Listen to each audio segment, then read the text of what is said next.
Bismillahirrahmanirrahim. Assalamualaikum warahmatullahi wabarakatuh. Alhamdulillahi rabbil alamin. Allahumma sholli ala nuril anwar wa sirril asrar wa tiryakil aghyar wa miftahi babil yasar sayyidina wa maulana Muhammadinil muhtar wa alihil adhar wa ashabihil ahyar adada ni'amillahi wa ifdalih. Qala rabbi shrah li sadri wa yassir li amri wahlul 'uqdatam min lisani yafqahu qawli. Amma ba'd. Hai teman-teman, gimana kabarnya? Mudah-mudahan semuanya sehat selalu ya. Nah, perkenalkan, nama saya Muslih Abdul Aziz. Saya mahasiswa program studi Pendidikan Bahasa Arab Fakultas Ilmu Tarbiyah dan Keguruan UIN Sunan Kalijaga, Yogyakarta. Nah, teman-teman, pada video kali ini saya diberi kesempatan oleh dosen untuk meresensi sebuah buku. Video ini dibuat untuk memenuhi tugas ujian akhir semester 2 program mata kuliah Ilmu Pendidikan. Nah, resensi buku yang akan diresensi yaitu buku tentang paradigma baru ilmu pendidikan. Jadi video ini saya akan meresensi sebuah buku yang berjudul tentang paradigma baru ilmu pendidikan. Nah, untuk buku paradigma baru ilmu pendidikan ini, untuk pertama buku ini diterbitkan oleh Lekas Publishing Jakarta atau Lembaga Kajian Agama dan Sosial Kemasyarakatan. Buku ini terbit pada bulan Februari tahun 2014. Nah, selanjutnya untuk biografi penulis buku ini. Penulis buku ini yang bernama Dr. Sulaiman Ibrahim MA. Beliau lahir di Parepare, di kota Parepare pada tanggal 3 September 1976. Untuk jenjang pendidikannya sendiri, Dr. Sulaiman ini beliau mengawali sekolah di SD negeri di kota Parepare. Kemudian beliau melanjutkan ke jenjang MTS dan sekaligus MA-nya di pesantren Darud Dakwah wal Irsyad atau sering disebut dengan DDI Al Furqon sama, yaitu masih berada di kota Parepare. Nah, kemudian pada tahun 1966 beliau melanjutkan pendidikan S1-nya di Fakultas Tarbiyah dan Keguruan di jurusan Pendidikan Bahasa Arab di STAIN atau Sekolah Tinggi Agama Islam Negeri Parepare, dan beliau lulus S1 pada tahun 2001. Kemudian pada tahun 2001 beliau lanjut S2 di Pasca Sarjana Win Syarif Hidayatullah yang berada di kota Jakarta. Dia mengambil jurusan konsentrasi tafsir hadis.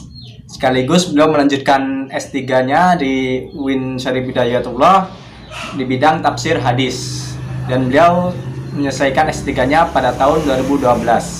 Nah, pada saat ini beliau menjadi dosen tetap di IAIN Sultan Amai Gorontalo. Nah, selanjutnya untuk pembahasan dari buku paradigma baru ilmu pendidikan ini sendiri, sebenarnya banyak pembahasan yang dipaparkan, namun di sini saya hanya akan menyampaikan secara ringkas atau sedikit poin-poinnya saja.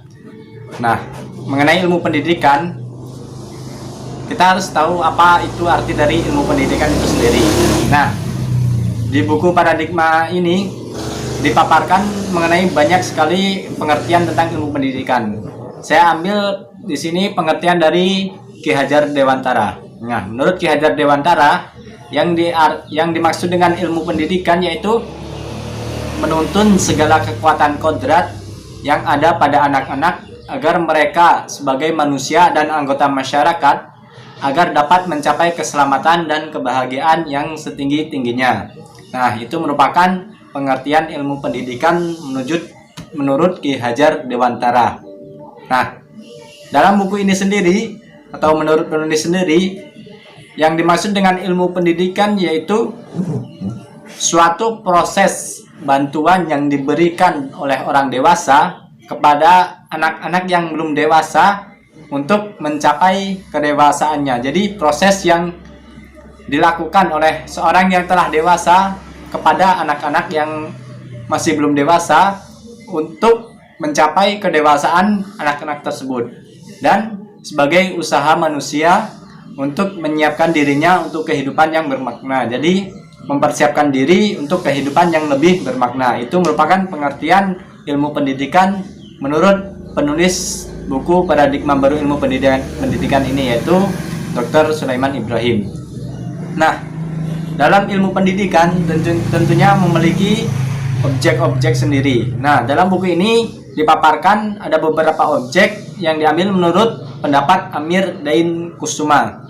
Nah, menurut beliau ada beberapa objek pendidikan. Yang pertama yaitu anak didik atau objek itu sendiri sebagai peserta didik. Terus yang kedua yaitu pendidik atau yang sering kita sebut dengan guru, yang tugasnya sebagai pelaksana pendidikan atau sebagai pengajar. Kemudian yang ketiga yaitu materi pendidikan. Nah, materi pendidikan sering kita kenal dengan kurikulum. Apa kurikulum yang digunakan dalam pendidikan.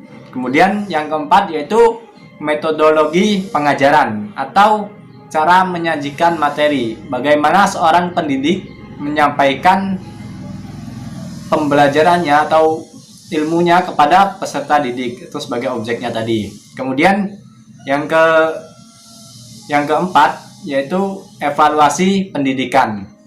Evaluasi pendidikan yang dimaksud yaitu penilaian dari hasil belajar peserta didik. Jadi setiap pembelajaran pasti harus ada yang namanya evaluasi atau penilaian dari hasil belajar tersebut agar dapat diketahui berkembang atau tidaknya peserta didik. Kemudian selanjutnya yaitu alat-alat pendidikan. Alat-alat pendidikan, alat-alat yang digunakan dalam sistem pendidikan. Kemudian lingkungan seperti lingkungan sekolah atau lingkungan yang digunakan dalam pembelajaran. Dan yang terakhir yaitu dasar dan tujuan ilmu pendidikan. Itu merupakan objek ilmu pendidikan menurut Amir Dain Kusuma. Nah, selanjutnya ada tujuan dari ilmu pendidikan. Nah, banyak sekali tujuan-tujuan dari ilmu pendidikan. Di sini salah satunya ada tujuan menurut Undang-Undang Pendidikan Nasional Nomor 20 Tahun 2003. Menurut undang-undang, tujuan pendidikan adalah untuk berkembangnya peserta didik agar menjadi manusia yang beriman dan bertakwa kepada Tuhan Yang Maha Esa, berakhlak mulia, sehat, berilmu, cakap, kreatif, mandiri, dan menjadi warga negara yang demokratis yang serta bertanggung jawab.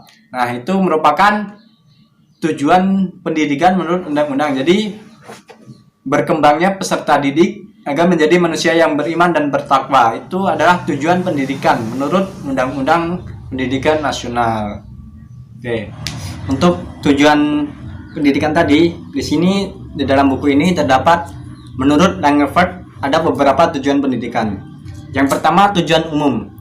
Tujuan umum menurut Langerfeld sendiri dari sebuah pendidikan yaitu untuk mencapainya sebuah kedewasaan. Jadi tujuan umum dari proses pendidikan itu yaitu terciptanya kedewasaan peserta didik tersebut. Kemudian yang kedua ada tujuan khusus. Tujuan khusus menurut Langerfeld di sini yaitu adanya sebuah perbedaan individual seorang peserta didik, baik itu dilihat dari wataknya atau dari minatnya. Jadi itu dapat membedakan seorang peserta didik dengan orang lainnya. Kemudian ada perbedaan lingkungan dan masyarakat. Jadi orang yang melaksanakan pendidikan tentu harus memiliki sebuah perbedaan apabila dia terjun di lingkungan keluarganya maupun di lingkungan masyarakatnya. Itu ada sebuah tujuan khusus menurut Engefat. Kemudian yang ketiga ada tujuan tak lengkap. Nah, tujuan tak lengkap di sini menurut Engefat yaitu mencakup salah satu aspek kepribadian, hanya mencakup salah satu aspek kepribadian dari peserta didik tersebut. Misalkan seperti aspek kecerdasan saja tanpa memikirkan aspek lain. Jadi tujuan tak lengkap ini hanya memikirkan satu aspek saja, tidak memikirkan aspek lain. Kemudian yang keempat ada tujuan sementara. Tujuan sementara di sini yang dimaksud yaitu tujuan yang ditempuh setingkat demi setingkat. Misalkan dari MI naik menjadi MTS, kemudian naik lagi menjadi MA. Itu adalah pendidikan yang tujuannya sementara. Kemudian yang kelima yaitu tujuan insidental. Yang dimaksud insidental di sini yaitu bersifat sesaat karena adanya sesuatu yang terjadi secara kebetulan dan masih bersangkutan dengan tujuan umum. Jadi insidental ini masih bersangkutan dengan tujuan umum tadi. Nah, yang terakhir atau yang keenam yaitu tujuan intermedier, yaitu yang dimaksud yaitu sebagai perantara, sebagai alat dan harus tercapai dahulu demi kelancaran pendidikan selanjutnya. Jadi tujuan ini yaitu memfokuskan pada satu tujuan dahulu untuk mencapai pendidikan yang selanjutnya, untuk mencapai kelancaran. Jadi yang ini terlebih dahulu agar pendidikan yang selanjutnya itu bisa jadi lancar. Nah, itu adalah beberapa tujuan menurut Engefat yang terdapat pada buku ini. Kemudian ada di dalam buku ini juga dibahas tentang tokoh-tokoh pembaharu dalam pendidikan di Indonesia ini. Banyak sekali disebutkan dalam buku ini seperti Muhammad Nasir, Kiai Haji Hashim Asy'ari, Kiai Haji Ahmad Dahlan, Muhammad Yunus, Kiai Haji Abdurrahman Wahid, Profesor Dr. Harun Nasution. Dalam buku ini dideskripsikan secara detail dan jelas sekali mengenai tokoh-tokoh pembaharuan dalam pendidikan di Indonesia ini. Biografinya, gagasan, perannya, karya-karyanya. Dalam buku ini diungkapkan secara detail dan jelas sekali. Mungkin itu sedikit tentang materi apa saja yang dibahas dalam buku ini. Nah, selanjutnya untuk kelebihan dan kekurangan pada buku ini, sebenarnya sulit sekali untuk menjumpai sebuah kekurangan dalam sebuah buku, tapi pasti ada yang namanya sebuah kekurangan, karena tidak akan ada yang namanya sempurna. Tapi insya Allah buku ini cukup bagus dan sangat bagus sekali untuk dibaca oleh teman-teman, untuk dijadikan sebuah bacaan atau dijadikan sebagai referensi, karena buku ini luar biasa bagus sekali. Nah, tapi sedikit saya membahas tentang sedikit sekali kekurangan yang ada dalam buku ini, yaitu pada beberapa bab di buku ini tidak ada sebuah kajian teorinya. Jadi padahal kan kajian teori secara ilmiah itu sangat penting kan. Jadi sebuah kajian teori itu sangat penting dalam menunjang atau untuk membuktikan sebuah kebenaran dari teori yang dibahas dalam buku tersebut. Jadi sangat penting adanya kajian teori. Nah, pada beberapa bab tadi, tidak seluruhnya, hanya ada beberapa bab yang tidak ada kajian teorinya. Mungkin hanya itu sedikit kekurangan dari buku ini. Kelebihannya luar biasa buku ini. Banyak sekali kelebihan yang bisa kita jumpai. Di antaranya sudah pasti bahasa yang digunakan itu sangat mudah dan sangat mudah dimengerti dan mudah sekali dipahami oleh teman-teman atau para pembaca yang membaca buku ini. Kemudian materi yang disampaikannya pun sangat detail dan jelas. Jadi ya tadi kembali sangat mudah untuk dimengerti, sangat detail dan jelas, lengkap sekali dalam pembahasannya. Dan pada setiap bab-bab pembahasannya itu terdapat sebuah kesimpulan yang memudahkan bagi kita para pembacanya untuk memahami secara garis besarnya apa sih yang dibahas dalam bab-bab tersebut.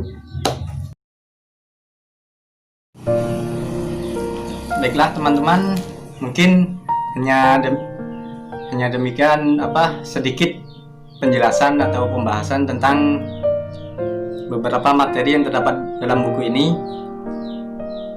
Terima kasih kepada Bapak dosen Dr. Nasyirudin yang telah memberikan kesempatan kepada saya untuk meresensi sebuah buku yang berjudul Paradigma Baru Ilmu Pendidikan karangan Dr. Sulaiman Ibrahim MA.